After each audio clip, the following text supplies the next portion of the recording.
Welcome back to Therapist Uncensored. It is my honor and privilege and pleasure to bring you Akilah Riley-Richardson from Trinidad and Tobago.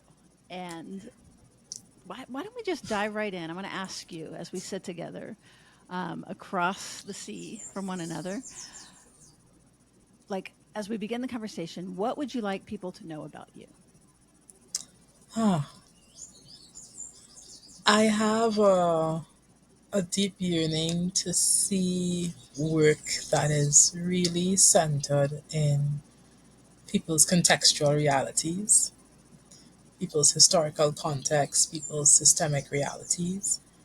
And I have a deep desire for persons who live on the margins of society and persons who live in the global south to have our voices heard in in the field of therapy, you know.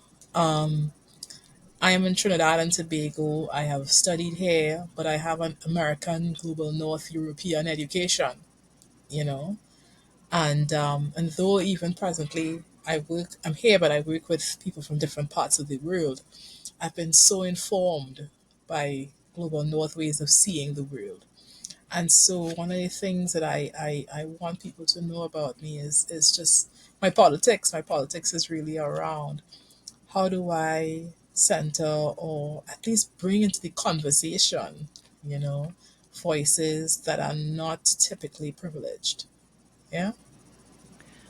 That's wonderful. And one of the things you've said previously was that even though you live in the global south, that you have studied from the north, and so that you have this more myopic European um, perspective, and that what you're seeing is that while that you're welcomed into the world, into this river of knowledge that's pre-existing, that basically even in your community that's being imported.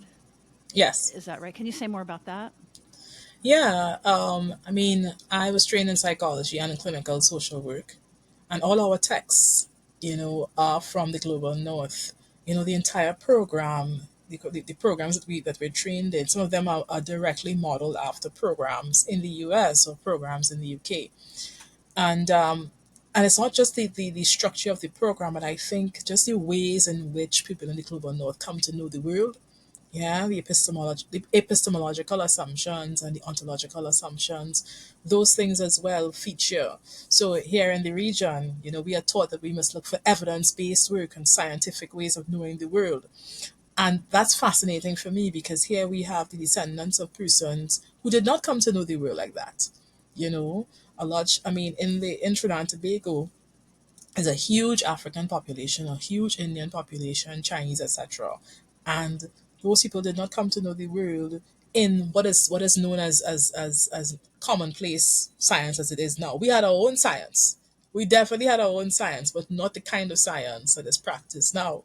And so we constantly living in that kind of global north imagination, you know. And the thing about the global north imagination is because it's so widespread and pervasive, it presents itself, it purports to be truth, and we buy into it. Yeah. And I'm kind of tired of us romanticizing indigenous and romanticizing anything that is non-global north, as opposed to just bringing it fully into the conversation and centering it the way that it should be. I cannot tell you how much that I love this and welcome this and feel hungry for it. Can you get like even just the idea of like this is not how we emerge into the world?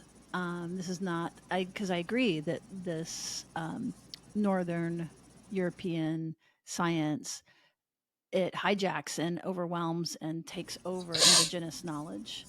Um, so what can you give us examples of like okay what is I mean we don't even know or I'm will speak for myself. I don't even know exactly what that means, what other science and what other ways of knowing the world are being eclipsed. Yeah, yeah. And I'll say this.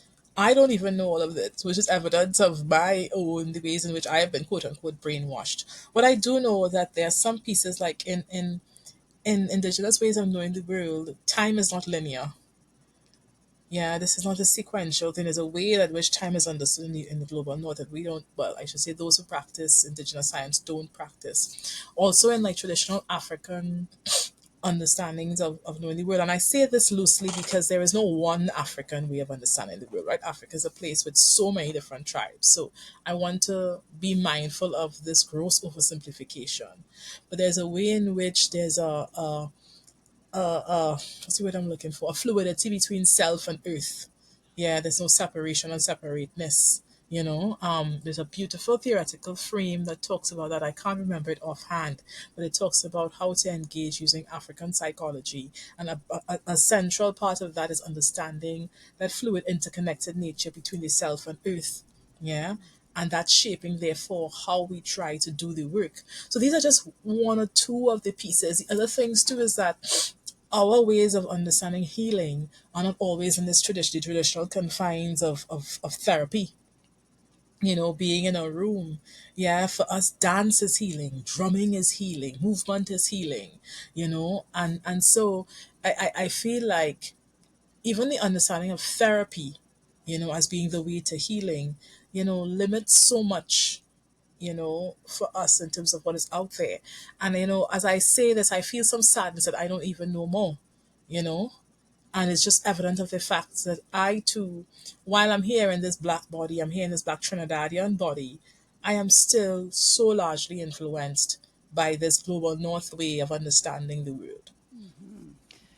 Yeah, there was an example that I had come upon around like an elder. This is a story told to me, but in Ghana, where the Western psychologists came in after one of many crises, and so the elder is saying they said that they would make us feel better, but they brought no drums and they brought no dancers and they separated us and they brought us indoors into the dark, and then they asked us to tell them the worst thing that has happened to us, and it did not help us, and we had to ask them to leave.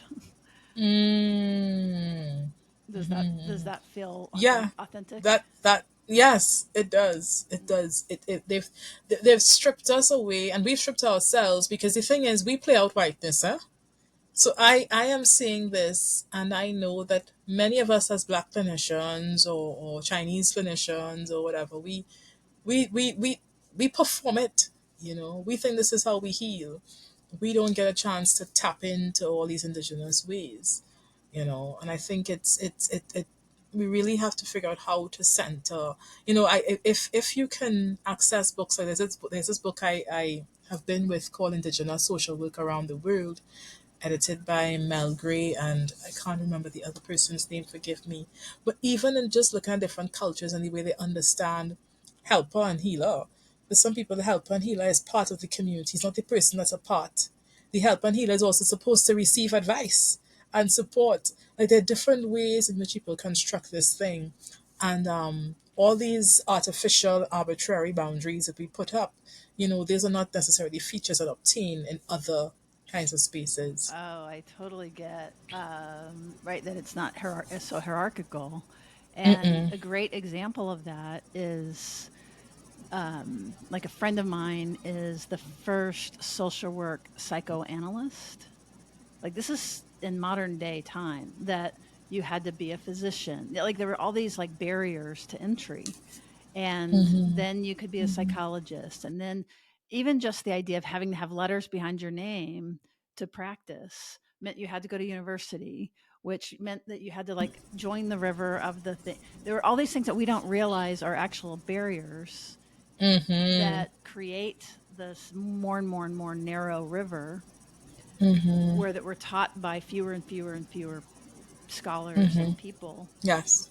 And Yeah. so what you're saying is, when you flatten that out and you don't require all of these levees and these obstacles to get over to be able to show that you're worthy of healing. Yes. And that when Yes. it's more flat, that then Yes. the difference between healer and healing, healer, receiver Ah. and receiving victim, like, which is the way Yes. that certainly already that I think of it. I am a client and a therapist, and Yes.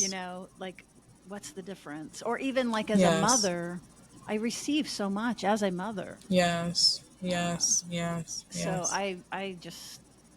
I love it, and I remember though the first time of like the aha of even realizing how that the letters behind our name exclude, like they're intended to exclude people. They're Mm. intended to exclude people. And it was only into, I think, the 60s where the American Psychological Association wouldn't accept Black psychologists. The National Association of Social Workers, that are supposed to be, on the front lines of this kind of social justice work, have their own very, very racist history, where that it was within the system, within the mental health industry. And you think of, like you said, just the mental health care delivery related to individual therapy. Again, Yes. there's these exclusions. The Yes. percentage of people that would avail themselves to it, Yes. culturally, that it would be that they Yes. could, but also that they could Yes. afford it, all those things. So again, there's all these barriers that we don't see, Yes. because when you're in the river, it's all normal. Like, this is just what we do. So I think that voices like yours are so important to help us begin to sort of lift up and see that there's a whole world that's not wet, that's not in this river. And in particular, you're doing this through working with couples, and specifically marginalized couples. So I just want to sit at your knee and learn. So talk to me about working with marginalized couples. Well, I want to say what pushed me was that I realized that, I was trained in so many beautiful modalities of couples therapy. But I didn't feel at the time that I had sufficiently been equipped, yeah, to deal with the ways in which marginalization, yeah, affects relational dynamics. And there was one stage what I tried to do. I tried to see how I could probably alter a model or models to be able to fit. But I didn't feel, I noticed over time, slowly over time, that what needed to happen was that I needed to sit and go from the ground up. Yeah. And so I began to think about this thing that I call relational privilege, right? I think the concept exists, relational privilege. I think I've seen it before, but not in the way that I describe it or define it. So I want to acknowledge that. For me, relational privilege refers to the privilege that people who hold power in the world, who hold more privilege in the world, have, that allows them to be able to navigate intimate partner relationships differently from those who are experiencing the pangs of marginalization. Now, in no way am I trying to say that there's a universal experience for all marginalized people. I'm not saying that.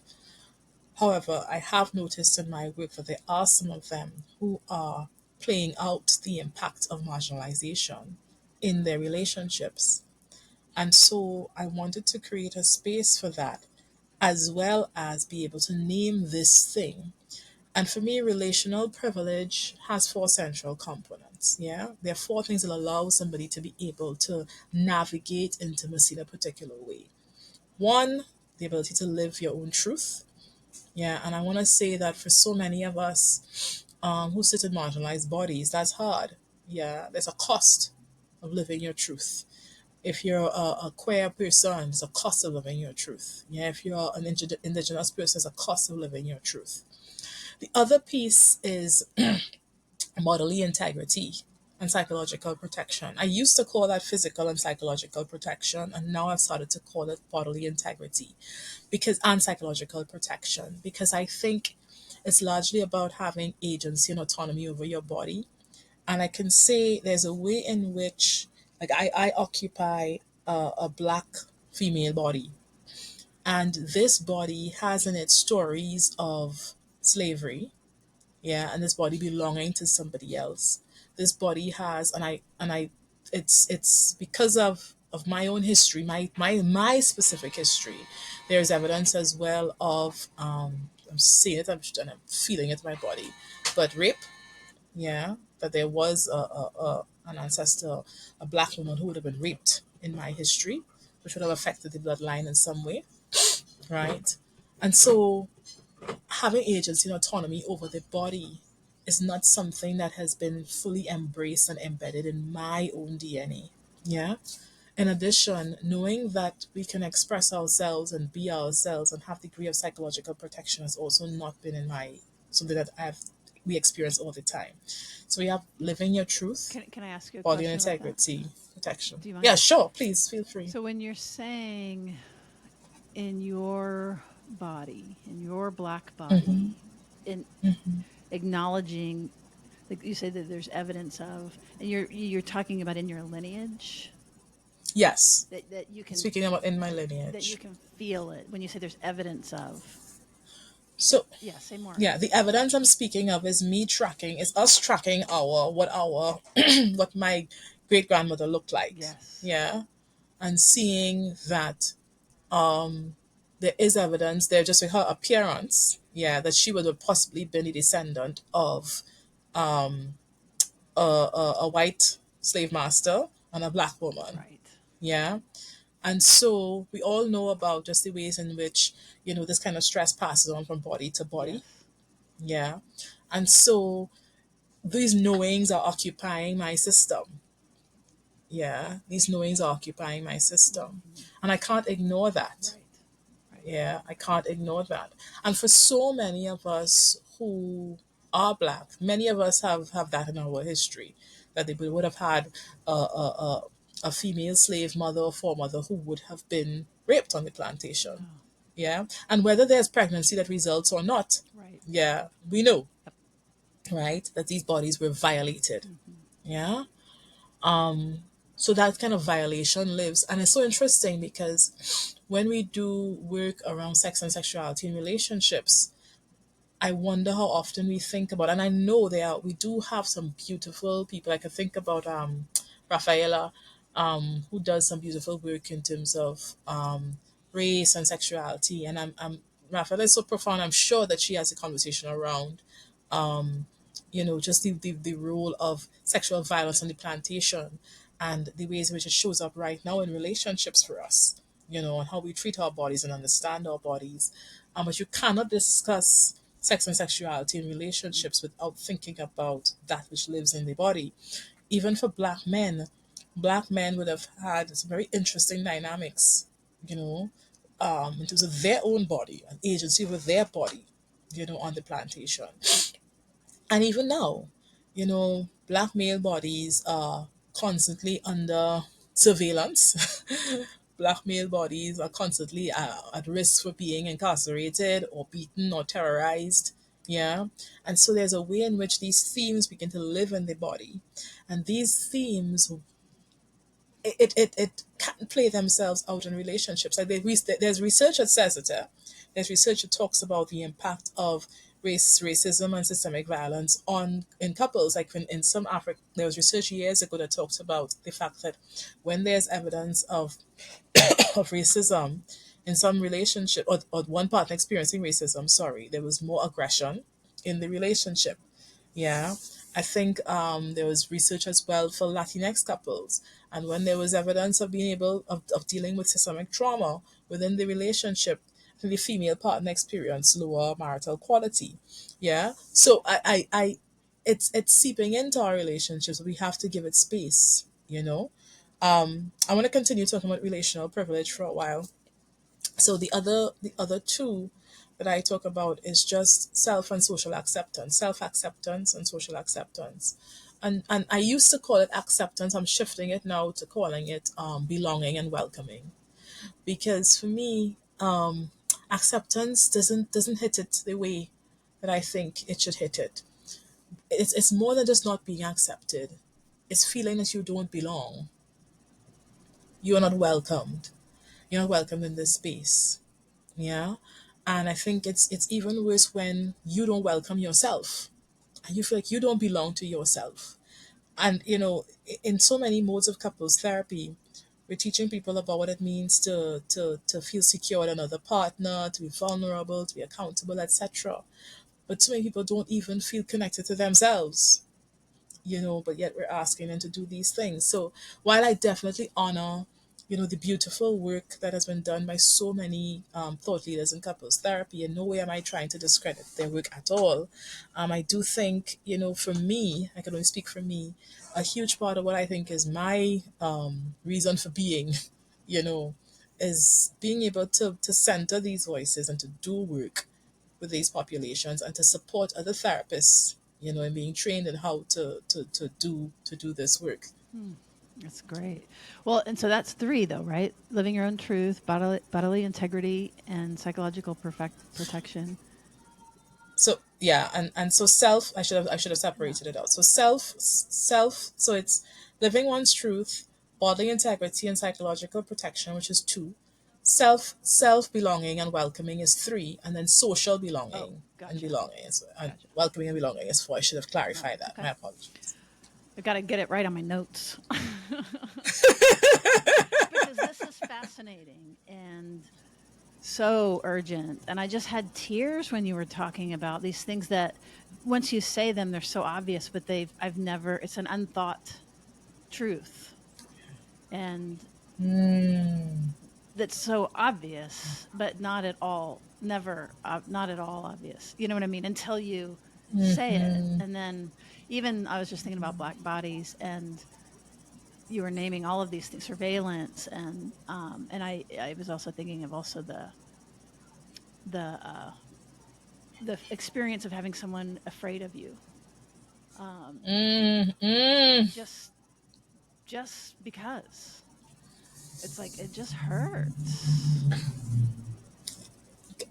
You say that, and now I'm feeling tearful for two reasons.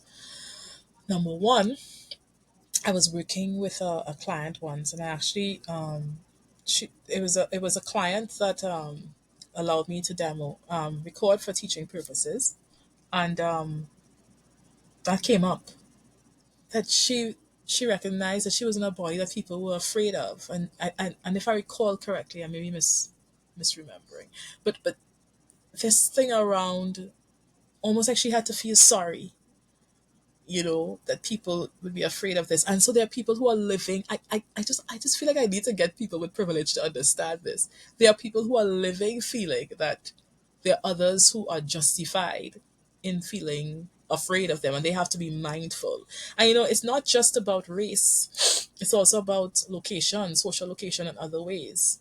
you know there's a way in which queer persons are labeled as pedophiles and that kind of thing, and so they have to walk and people are afraid, that people think they're going to, and I'm like, the violence that feels violent to me, that a queer person has to live in a body where they have to mind how they're around children because people are going to be afraid of them. Like, that feels so, like, as I say it, my whole body cringes. And like, I am black and I live in the global south with this accent. And can I be honest, that when I step in and I navigate some spaces, sometimes with Americans, I often feel some angst, because this accent is unfamiliar. This accent is not privileged.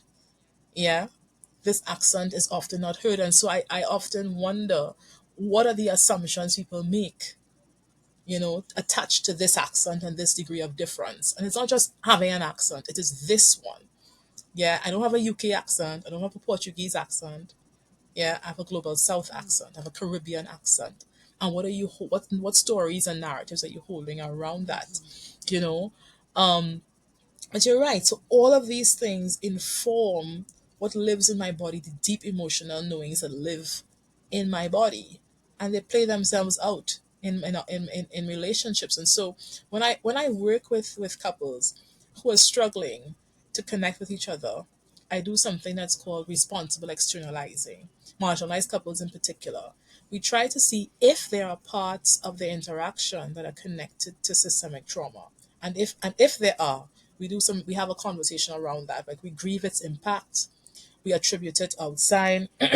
Yeah, we hold it up and we really try to see it, because the research is even showing us that, you know, couples who can externalize, have a higher chance of being able to employ threat mitigation strategies. So there's value in being able to kind of help couples when they're struggling to externalize what needs to be externalized. Because I have found that sometimes people, like, I was working with this couple once, and I've seen it, I've seen it many times, and I remember just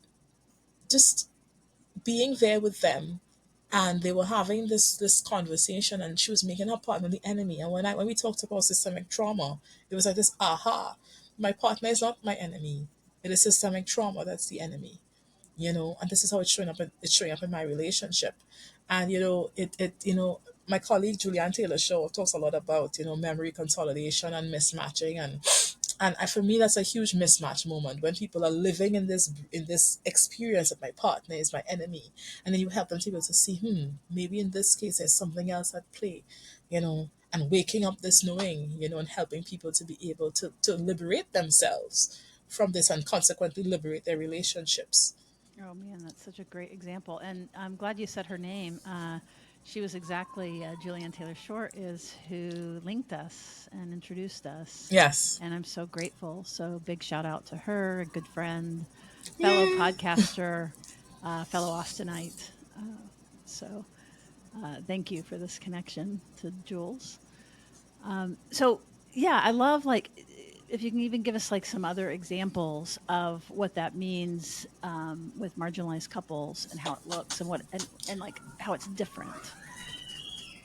Yeah, yeah. I'll share some as I share some stories. I'll share the strategies that I use sometimes in my work to help people to be able to understand the impact. So, for example, later on in my work, because the work has been evolving and changing, I began to ask people to talk about, for persons in the LGBTQI community, to talk about their coming out story. Yeah. And there were certain questions I asked, who did you come out to? What was the experience like? Um, how did you feel? Just tracking the elements of the coming out story. And I remember working with a couple once, and we were able to map the coming on story to the dynamics in the relationship. Like, we were able to see how her experience. So there was a significant piece she felt in her coming out experience, which was horrific. She was blamed for making the other person queer. If that even matters? Like, she was told, like, it's your fault, because she was, as she said, she didn't come out. She was outed. Yeah. And she was blamed for making the other partner queer. This is And so funny. we This were is just something I can hearing, so relate to. I was called Satan's spawn for that same reason. oh, oh So my I'm God. laughing, but yeah, it was. I'm just identifying with this person. But go ahead. Yeah, yeah. So she was blamed. Yeah. And in working with her, I would hear her talk about that. That, that she feels that if she's the reason in a current relationship that the other person is, like, she made the family this way. And I remember sitting with that, I'm like, oh my God, just the holy dynamics of the coming out story, this critical relational experience, yeah, laid this pathway in the brain that said, I am the reason. I am the reason that the other person is queer. And even the fact that, she needed to be invisible. Yeah. And invisibility became a huge theme for her. I must be invisible. I must be invisible. That was coming out as well in her relationship. So the coming out story, I see, is one of the ways in which it shapes dynamics. Another thing too that I do with couples, I have a technique I call the theater of oppression, right? And I want to pause and say there's a thing called the theater of the oppressed by Augusto Boal.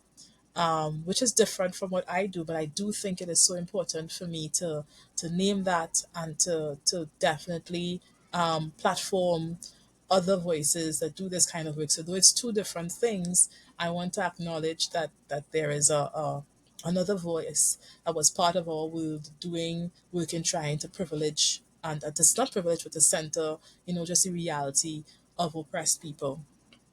So, in the theater of oppression, I ask people to think about their engagement with the world as almost being like a theater. Yeah. And what role do you play in this theater? How you cast, you know? What is the theme of this theater of oppression? And then we're looking to see how that map, the theme and the casting in the theater of oppression in terms of how you navigate your daily life. How is that mapping onto relationships? And I want to share, working with a couple once. It was actually an interracial couple.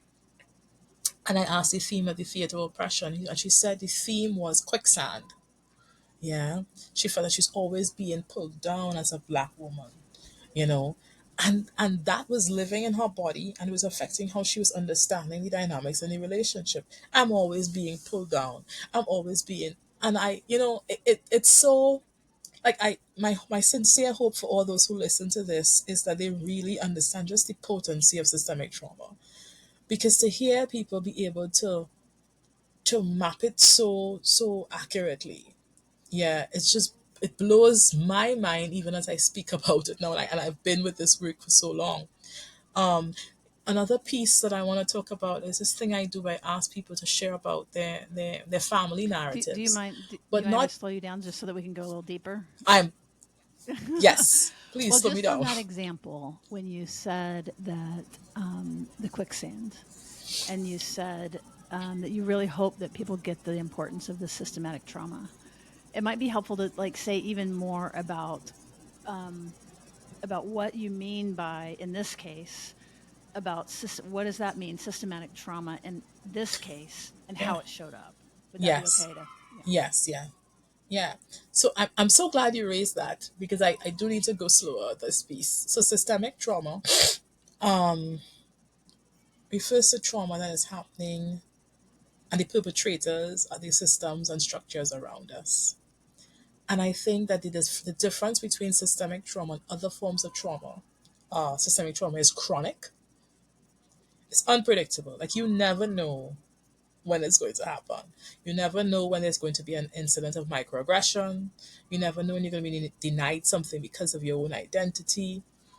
And it's also invisibilized and disenfranchised. Yeah. There's a way in which when you occupy a marginalized identity, people don't always pay enough attention to what you experience on a daily basis. You're often told that you're making too much of things. You're too sensitive. Yeah.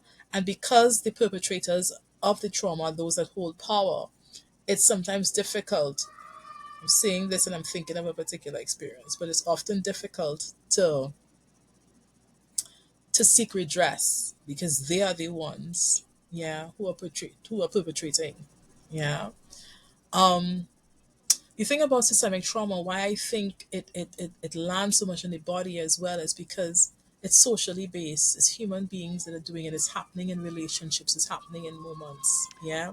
And every time you experience something, there's a trace. There's something that's laying inside. You're hearing me well? I'm hearing a baby. Okay. You're hearing the children. I'm hearing them as Good. well. Let me go and ask them if But they if can you be can quiet. remind, like, let's hold where you are. Okay. Yes, we'll come Okay. back to that. Let me go get them Okay. to be quiet. I was hearing them. And I was like, oh my God, I hope she's not Yeah. hearing them. Yeah. But you're hearing Me too. them. All right. Let No. me No get them to be worries. No quiet. One worries. second. Totally get it.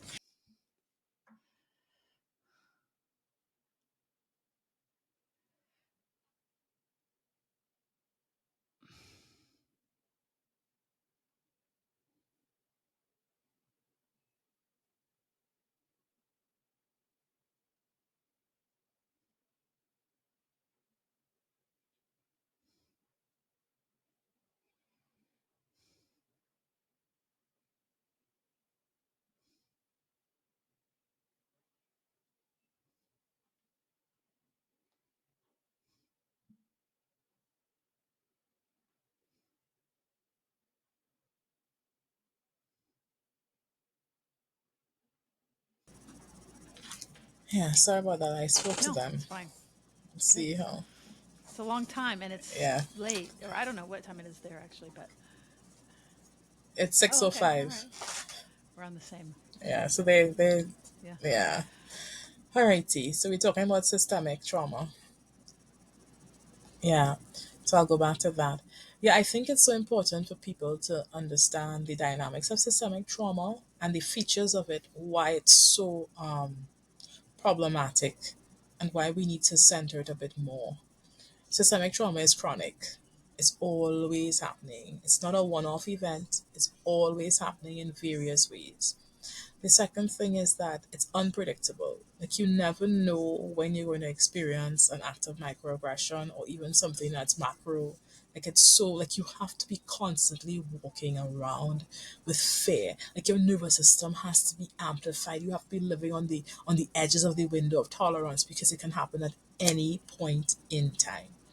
The other piece is that systemic trauma is disenfranchised a lot. Like often you would try to seek redress or you would try to speak up and people often don't hear you or can't understand you.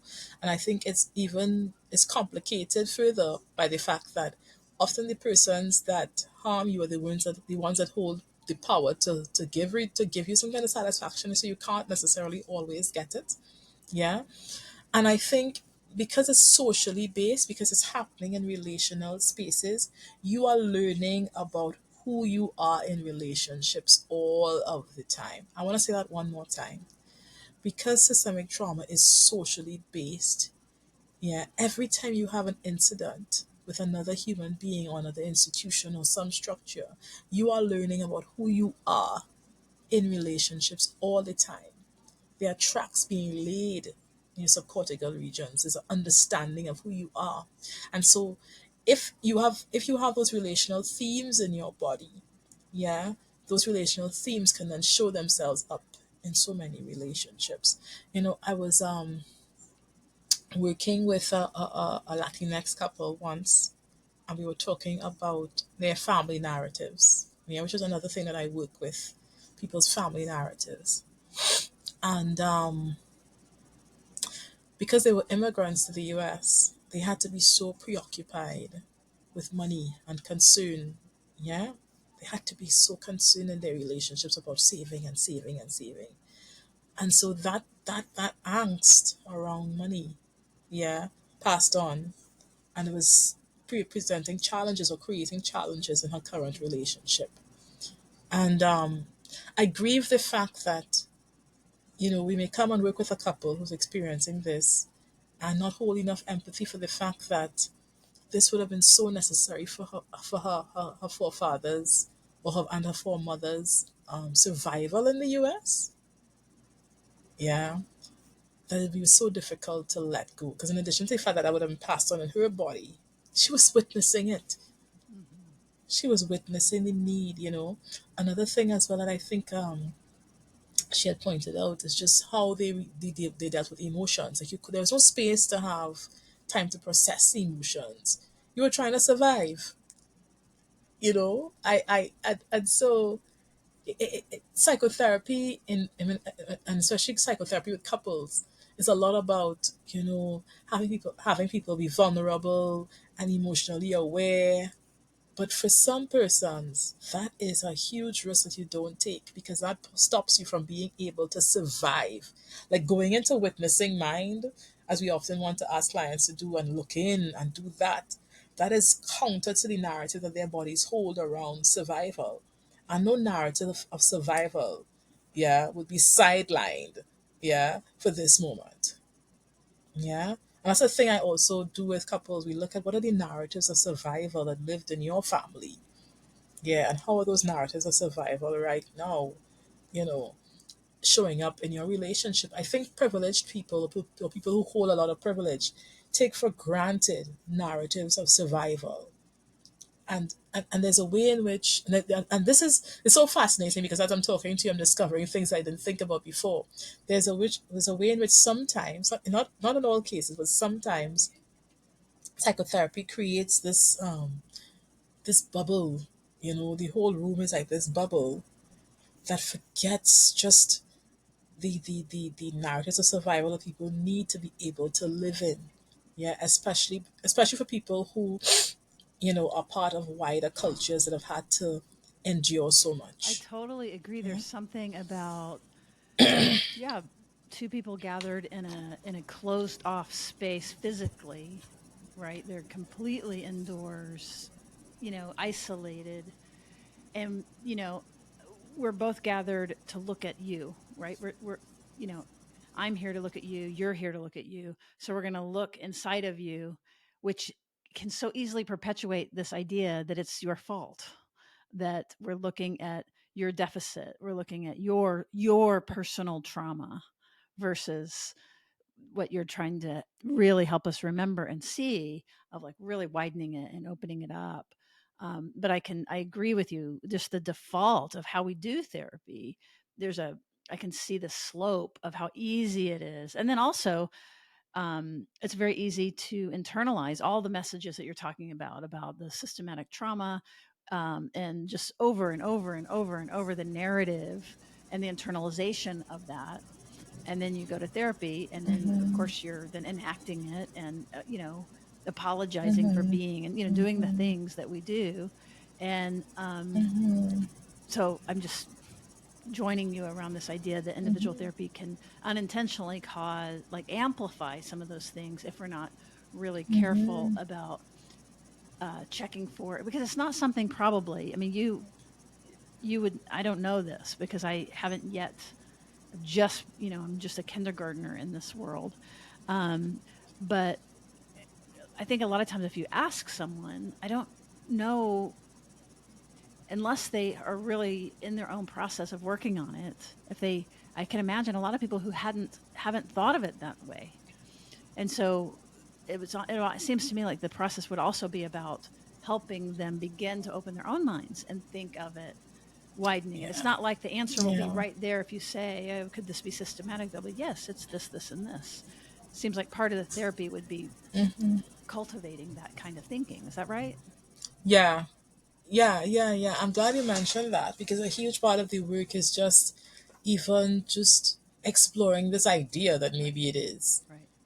y- you know, and going slow with that.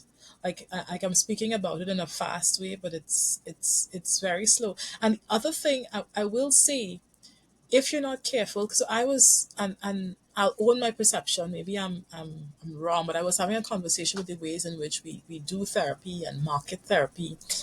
We market therapy trainings in a way as if we found the answers. Like we have this, like there's a strong capitalist ethos, around selling, selling therapist programs that would save people in these different ways.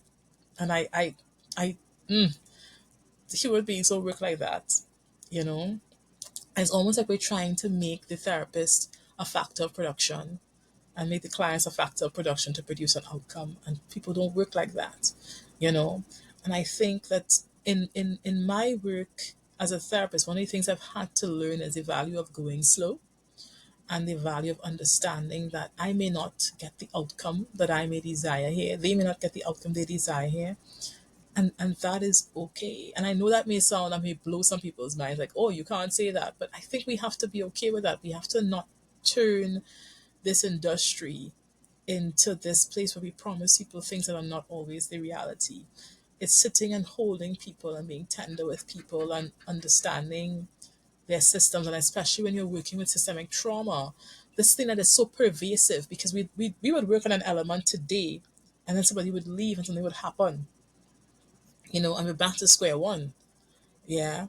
And I think when you have to face the fact that you cannot present your intervention as this cure all, you know, even when I lead training programs on this, I really try to, and I hope I've been successful, right? But I really try to create a space where therapists do not see this as, yes, I found the thing that will save marginalized couples. No, you found a conversation that it will be helpful.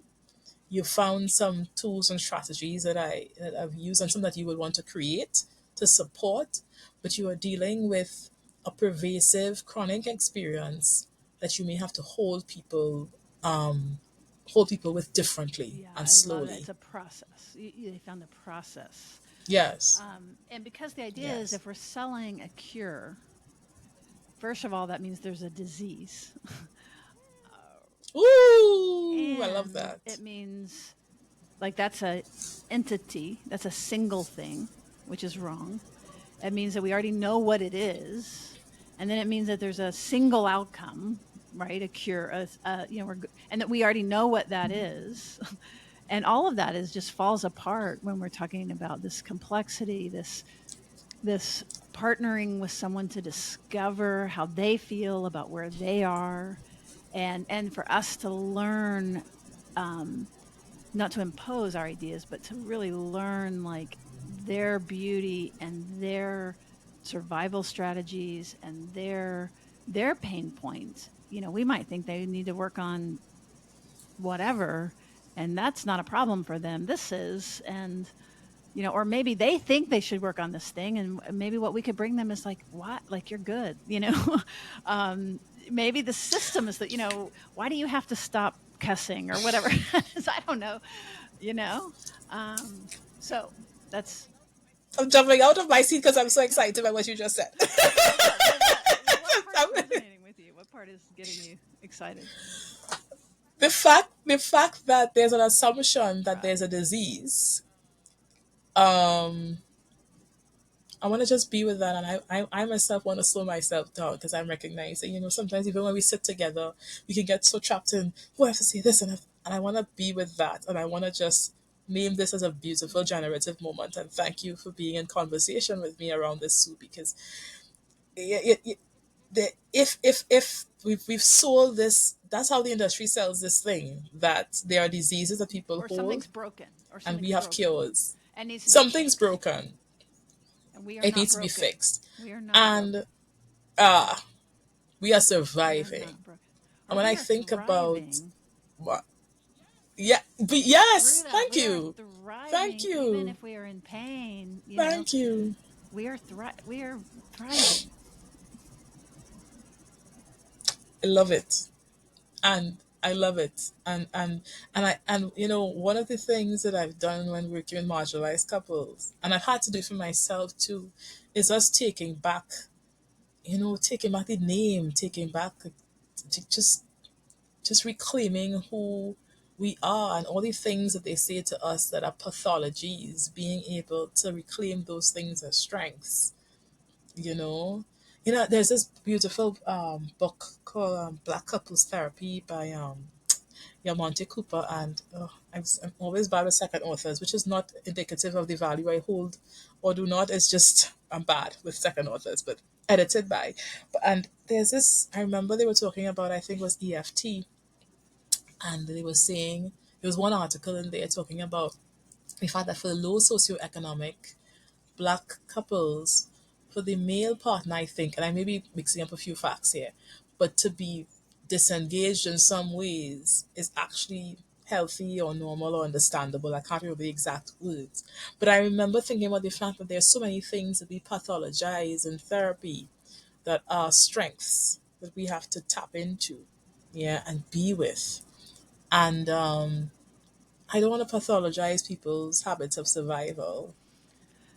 Yeah, it helps them to Totally. And thrive. that's the book that Anna and I just wrote, Secure Relating. The whole thing is like we're really calling into question the idea of insecurity, particularly in marginalized communities, because just your example is a really wonderful one, that to call, when you need to be vigilant because you really are being watched and surveilled and all of these things, and then to call that preoccupied, or to call that, right, or call that Oh, zipped up and like stoicism, or like pathologizing it when it's actually quite adaptive. And as a matter of fact, um again, like, that's healthy parent to teach your child to be careful in a world that is hostile to you. um is That is secure parent, that is security, that is not insecurity, even though it looks different. Like we were talking about imposing the Western way, well, this is sort of imposing like a privilege. If if you're privileged in the world, Mm. then you're supposed to be open and you're supposed to be trusting and you're supposed to be these things. And if you're not, then you're defensive, quote, I'm putting that in air quotes, and then therefore insecure. And the idea, that Anna and I have been talking about for a while now is like expanding the idea of attachment and security to incorporate these systems so that when we think of insecurity, we are really including, like, wait a minute, is that insecurity or is that secure, absolute security and health and adaptation for the environment, for the history, for the culture, for that individual? Does that make sense for that individual? And then who are we to, and it's really urgent because we're the ones defining child mental health, and that gets picked up by the World Health Organization, that gets picked up by Child Protective Services, that gets picked up, and parents get evaluated by this because they're looking right. And then, but it's this very, very, very narrow lane of how we understand what healthy parenting looks like, and what quote healthy children are supposed to look like, that are, that whole idea of weird, Western educated, industrialized, rich, democratic countries make up, what is it, something like 85-90% of psychologists and mental health people that are generating these studies and that are being studied, right? So that, but yet only 15% of the world. So that's what I keep meaning by it's a narrow, narrow lane being imposed, yet with great consequence. So I hope I'm just amplifying what you're saying, and not. You, you are amplifying, and you are. I am just feeling so happy to be with you. And what's stirring on in my body right now around this, like I'm really glad we're having this conversation because it's reminding me of the fact that this is like when you spoke about the fact that people are being evaluated on this basis. It reminds me of why this work that we do is so important because there are so many implications. There are real Very, very. costs. So I spent a lot of my life. My graduate training is in social work, and so I understand, firsthand how people can get their children taken away from them just from a report and an evaluation, unhealthy attachment style, and problematic couple dynamics. So I hope the people that listen to us understand that we are not just here, waxing philosophical and intellectualizing this thing. We are talking about something that is an emergency. Like we have to work on this because we can destroy people's lives by not interrogating these It's things. true. And I'm just Yeah, feeling and I'm into a that. former child protective service worker that, as a young person, I thought I was protecting children. I went into it. I come from a very painful background myself, and was just trying to saved kids, and so I thought I was an arm of goodness, scooping up, and intervening in abuse, and of course, looking back on it, and at the time, of course, that's, again, I'm in the river making it, and this is, we look around, and these are all these accepted notions, but I can guarantee you, you walk in any shelter, and it looks, the population is not a representative population, and it's, culture is not accounted for, and it's very serious. This is not a, we are not waxing philosophically, for sure. Yeah, and I'm even thinking about it in the schools and understanding children's behavior, and certainly, of course, law enforcement, the health system, healthcare, um, so many things, so many things.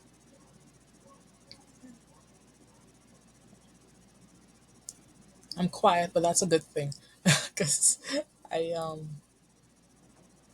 yeah, and as I think about it, I'm thinking about you know when we sit in the room as therapists and we work with marginalized people, and in my case with marginalized couples, really helping them to understand and to undo, not undo, but to be able to thrive and through the impact of systemic trauma and being and redefining it and really, I think we have to, I feel like I'm rambling. I feel we have to get ready to challenge the profession in a way that might be more radical than we imagine. Um, I was with somebody yesterday who asked to speak with me after a training I had done, and they had said to me, um, when we ask people to just do grief work over the impact of systemic trauma, it's like we're putting more burden on them, And grief work is something that I do, grieving the impact of it. But yesterday when they said that, it it it it, it hit me in a different way that yes, grief is important and we need to move beyond grief. We need to move to a point of really trying to implement systemic change, you know.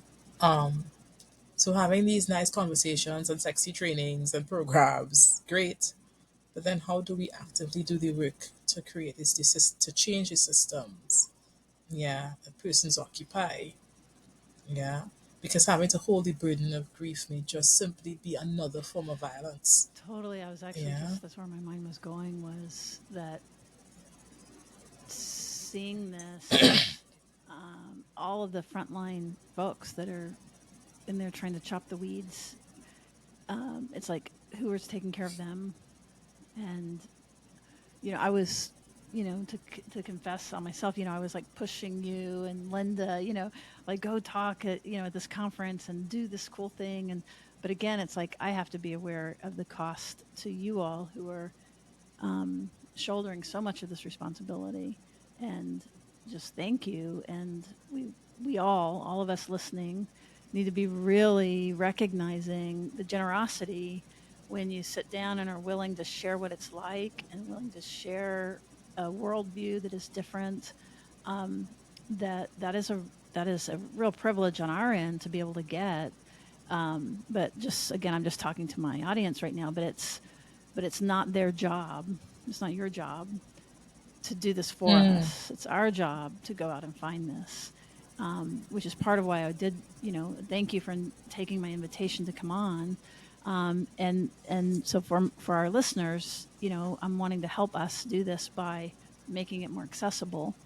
But I'm also just reminding all of us listening that, we can't just sit back and want to be fed like, oh, tell me more. What does that mean? It's really doing our own work, really looking at our own, how it still lives inside of us. That's why I always call myself a kindergartner. I really feel that way. And um, yeah, and one other thing for folks listening is like, a lot of times we know something that we should be doing that we're not doing in this world of social justice, or in the environmental world, or in the political world, or in your local politics, or in your local educational system. That it's so unique. There's so many people that listen. There's no way that anybody can impose what that might be. But if you listen bottom up and get quiet, that you probably know that there's a thing, there's a something mm, kind of mm, knocking at you that you could do, or even a conversation, a hard conversation that could move you closer to secure relating, to connection, to pushing norms, to pushing in this direction of more fairness and addressing systematic trauma. And so I want to encourage you all, if you're listening, something that we could do um, as payback, as as to try to make this a little bit more mutual, is for all of us to do something in our worlds to honor the gift that we've been given by you and many, many other guests that have come on and done something similar. So that we've got to keep it going. We can't just sit back and eat popcorn and listen. We have to be part of the work. yeah. Agreed. So, That's all I have to say. Agreed so fully. sorry, I don't mean to. So people that I know, you've mentioned that you do training. Uh, there is a baby book Yeah. and that is being gestated, that I think you're not ready to announce yet, but that is that is definitely being gestated. We can say that, right? Yeah, yeah. I think we can say that it's we just have to Yeah. do the final signing. So And I'll so feel you're more you're brave to talk about it you're after waiting I for made the that okay. signature. You're pregnant. You're just waiting for the ultrasound. I'm waiting for the ultrasound. I'm waiting for the ultrasound. But I'm excited that this thing Yes. is coming. And that I'm excited that this particular publisher saw it fit to platform Wonderful. this work. And if people want to access That's trainings, right. How do they find you? How do they find you? I've done. Yeah, so you can go look me up, AkilahRiley-Richardson.com. On there, you would see there's a training I've done for the Academy of Therapy Wisdom that covers this work. I also do other trainings from time to time, smaller trainings in other spaces that may call. If you would like to have a training for your group, you know, feel free to reach out. Always here to support. I have a fondness for Austin because I've done a bit of work for different organizations in Austin as well. Well, I certainly hope you look me up And if yeah, you for if you different come do some parts. training here. That would be so fun.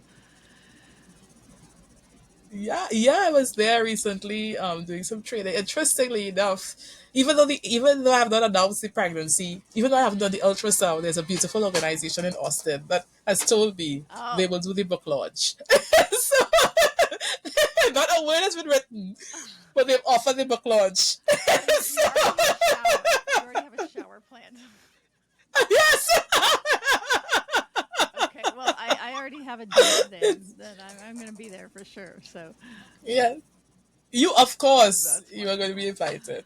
Well, For I hope you sure, for guys that sure. are listening Yes. do look her up. Obviously, just incredible trove of ideas and really unique voice. And stay tuned for her book. And go ahead and go to our show notes. You can find those at our podcast, therapistsuncensored.com. The book that I mentioned, securerelatingbook.com. And if this kind of content brings you value, please do give us a rating and review at wherever you get your podcast. That helps a lot. It helps other people discover it. And then in the meantime, thank you so much for your generosity. And everybody, thanks for You're listening, welcome. and we will see you around the bend.